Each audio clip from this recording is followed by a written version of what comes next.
it's not necessarily the time or place to get into that, but at this point in the season, is this one of the more unique resumes that one of your teams has had? Good question. I think the net started in what year of my career? Was it 18? Yeah. I think it would have been the last 3 years. So it's hard to say. We've played 11 quad one games. We have 6 wins. Only 4 teams in the country have more quad one wins than we do. We have 3 quad 3 losses, all 3 in conference play, 2 on the road, 1 at home.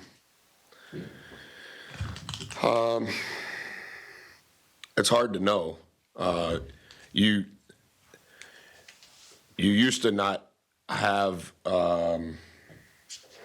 every game have value, and it for sure wasn't predictive. Whatever the algorithm is, obviously it's predictive. So it's hard to say. If we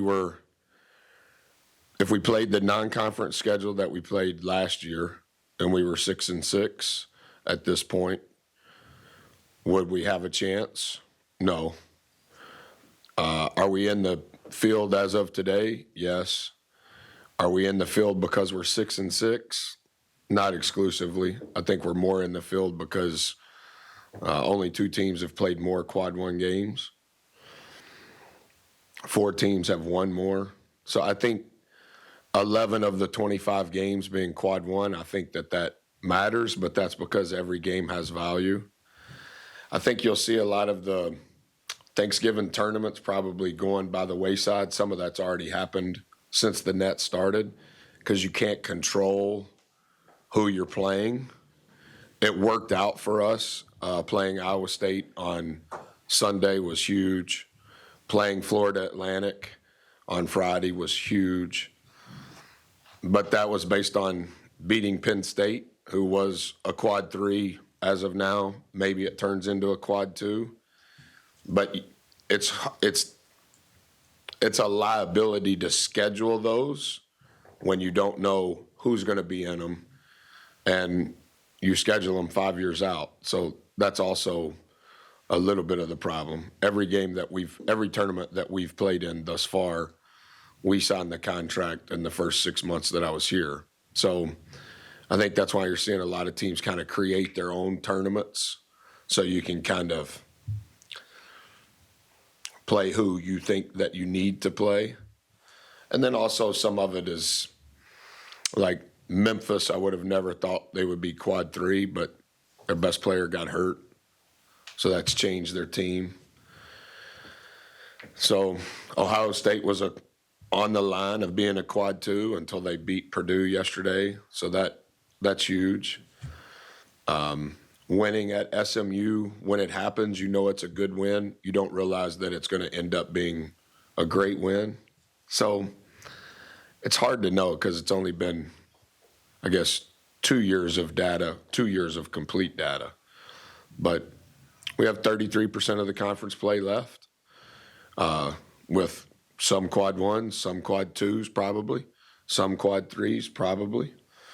And I think it's probably too early to say, but based on, I guess it's 27 days until Selection Sunday. With the 20 days that we know, we have 3 at home and 3 on the road, and plenty of opportunities in front of us. I know earlier in the season you talked about how TJ and some guys are filling you in a little bit more on opponent net. And yeah. when you do look at a situation like Ohio State where they fire the coach and then come in and beat Purdue, is there excitement to that of being a little more in touch with all of basketball, or is that something that you kind of want to keep shut out, or how do you approach that? Well, it's for sure kind of a new category of the job. It's I talked to Coach Holtman the day he got the job, and hopefully he comes and visits us sometime soon. He made the decision to sign back-to-back top 10 recruiting classes. Those are high school kids. They're really good players. Whoever gets that job is going to win a bunch of games. But the previous 2 years, He had lost 2 players that were not perceived to be one and dones that ended up being one and dones. So whether it's basketball, Travis, or football, or there are new categories to the business, not complaining. And I don't think that there's enough data, whether it's the net, whether it's the transfer portal, whether it's NIL. What's the right way to, are we trying to build a program? Is culture important? Are what you're trying to establish long-term for those in it, is that important? Or let's get the best team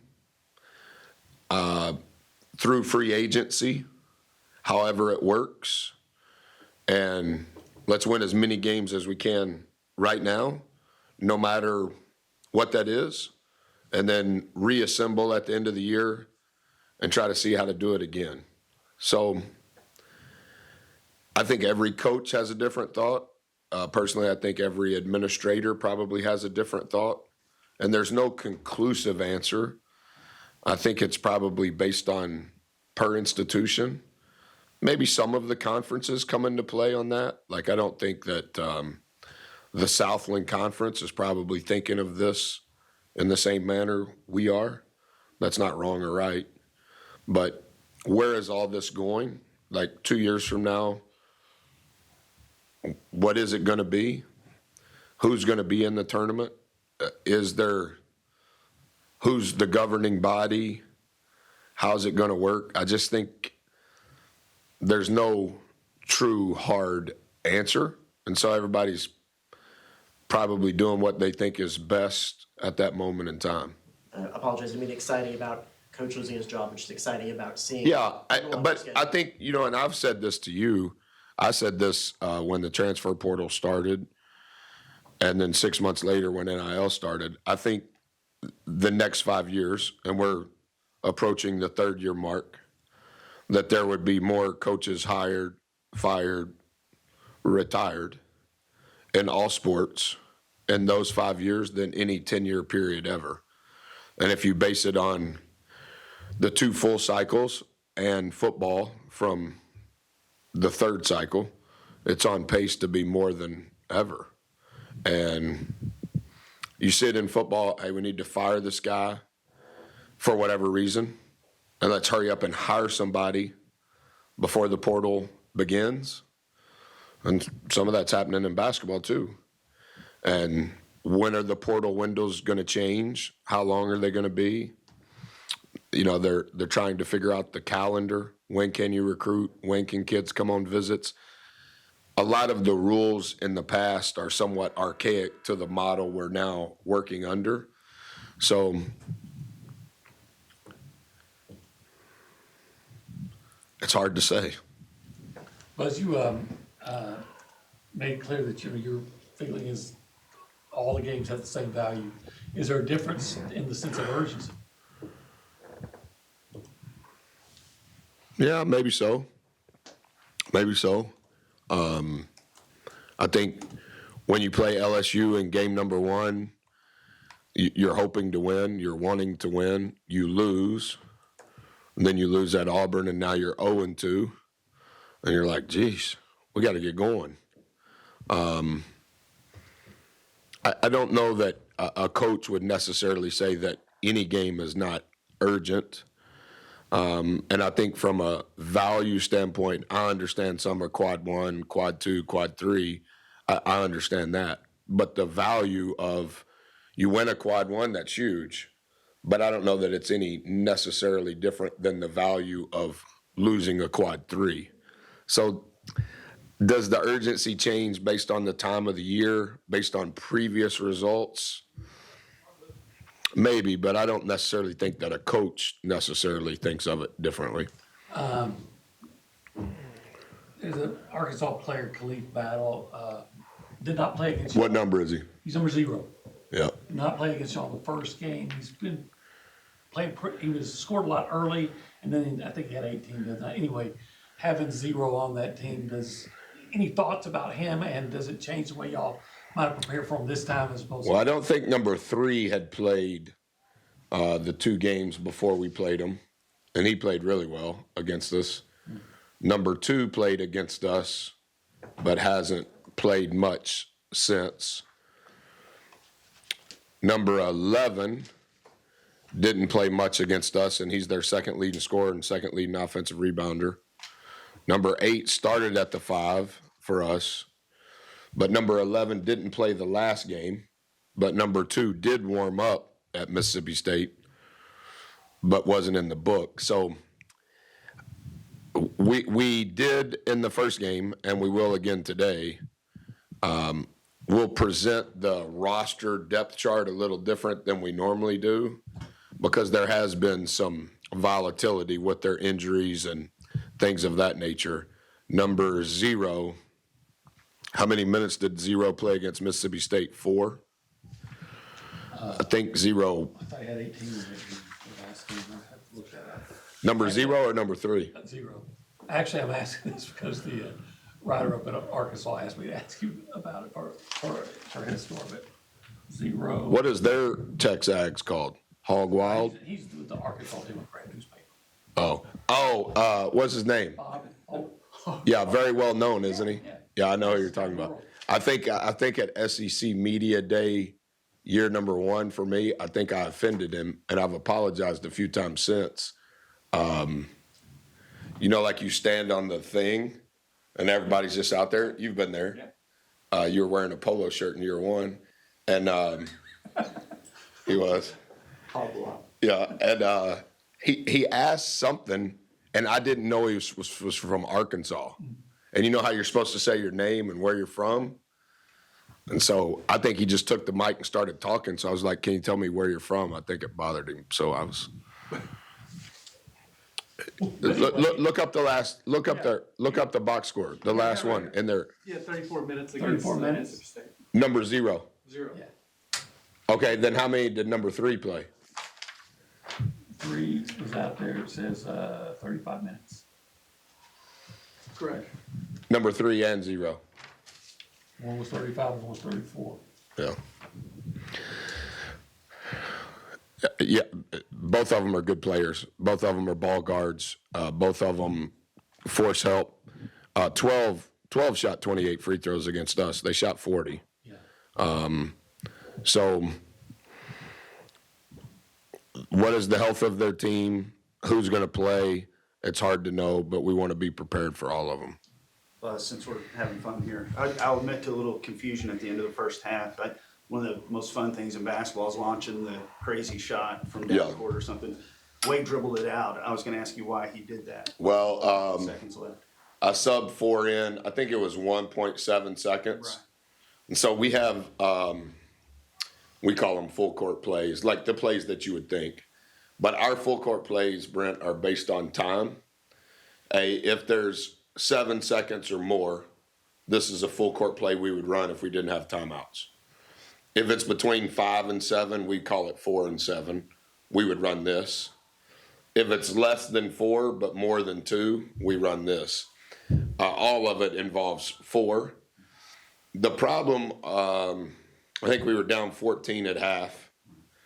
The problem with a short clock home run type play is that if for some reason it doesn't work, they get the ball back under their basket with plenty of time to get a shot off, if that makes sense. And so when I sub 4 in, any of the plays that we're going to run, short clock, late clock, full court, involve 4. So as I'm subbing him in, I haven't even told him what we're doing, nor anybody else, and I'm trying to process what's the risk reward of running one of those plays and it working versus the risk if it doesn't work and it's Alabama's ball and you're down 14 with whatever it was, 1.7. So I decided just throw it in and not risk it. That's why we did it. What, if any, are some of the differences you've seen from Arkansas since the last time playing?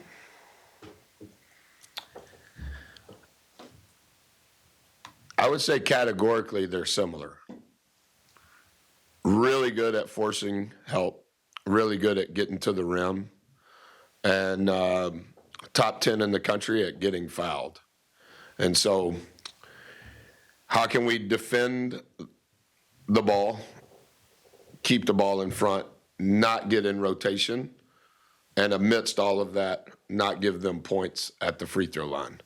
And I would say that whether it's 3 or 0 or 12 or 4, all the different varieties of ball guards they have, they're all really good at getting downhill, and we have to keep them out of the paint, and we have to defend without fouling.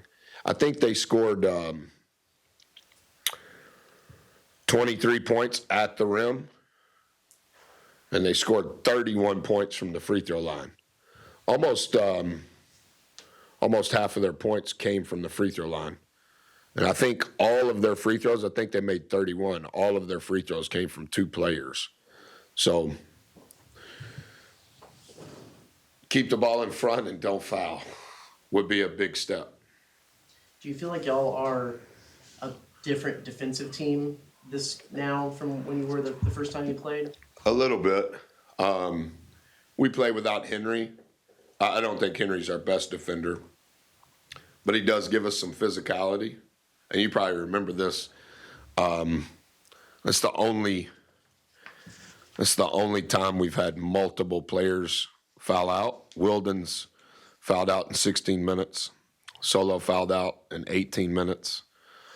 Henry didn't play. So we're playing some strange lineups. But everybody plays with injuries, but some of our foul problems we couldn't disguise because we had one less player. So we played some unique combinations. 4 hits the shot, I think, with 7 seconds left. I called timeout. Because we're playing a unique group, and what we want to do to defend the full court play that they're going to run was 7 seconds. That's not why we got beat. We got beat because of the things I mentioned to her. But a very similar situation shortly thereafter when we played Florida, last second scenario. And so I think we have improved. Last week, we did not improve. We were 3rd last Monday defensively, and today we're 4th. Both the loss at Vanderbilt and the loss at Alabama, our defensive numbers weren't good, both of which, if there was only one aspect of defense that hurt us the most, was defensive rebounding. Vanderbilt really hurt us on the offensive glass in the slowest game we've played all year, and Alabama really hurt us on the offensive glass in the fastest game we've played. Offensive rebounding, both, one coming from in the paint and Alabama shooting a lot of threes and the ball's going all over the place. And so, as I've mentioned to you guys before, part of the reason why our defense is the highest that it's ever been since we've been here is because we're finishing the possession with the rebound. And both of those games last week, we weren't even at our average. Jace's mom and brother were in here when he was talking. Oh, they were? Yeah, is it cool for you to especially when the younger siblings get to come and Yeah, experience? as Jade, right? Jet. Jet. Yeah. I met him on the visit, and then they were at the Thanksgiving tournament because it's near. It looked like he had grown another inch or so, and he did. This would be his first time being here for a game, and I think he is 6 years younger than Jace. And there's I've only seen them interact a couple of times, but there's a distinct big brother mentor relationship. And as a father of a pair of siblings, that's kind of cool to see. And I always tell Jet when I see him, remember, we're giving Jace a scholarship so that you come. we're really recruiting you. So I'm giving him scholarship so I have access to you legally at an early age. So, yeah. They say you should never recruit the oldest. You should always recruit the youngest. That was Coach Beeline's deal. He would never sign the oldest child. He wanted the youngest sibling, and then he always wanted them to have the latest birthday in their class. That was kind of prerequisites for how can you get older and stay older. Just like I started kindergarten when I was 4, so I was the youngest in my class forever. He always wanted the oldest in their class. All right, that's a wrap. Thank you.